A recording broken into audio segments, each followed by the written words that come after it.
Alright everybody, welcome back to Skyway Classics YouTube channel. We are now going for a ride in our 1959 Chevy Corvette Convertible. Now of course these first years of the Vet are the most popular, seeing that they got the correct body style, they got the double headlights in the front. But going into our Corvette here, she has a beautiful white exterior, also has the white wall tires with the correct hubcaps. Going into our interior, as you can see, we have the fine red, which does make a good combination, red and white. The bucket seats there, got the automatic on the floor, 2-speed power glide. As our cluster, as you can see, we have the stock cluster there. In fact, they even have the old-fashioned radio underneath there, which is a really nice touch coming from Chevy. In fact, they even have this old-fashioned Corvette wheel, which the horn does work. It's very nice because this wheel, most of them you can see they have cracks, but this one's actually pretty in good condition. Going under the hood, you got a small block Chevy.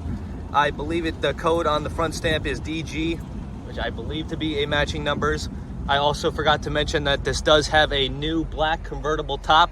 Manual, as you can see, you just have to push the button, put the top over, and you clip in up here and in the back. But other than that, she's a very fun driving car, very nice car. In fact, you can see right now we're not even keeping a good idle. We're keeping a good idle here, I'm sorry to say that. But other than that, now we're gonna get it turned around and up on the lift, so please stay tuned.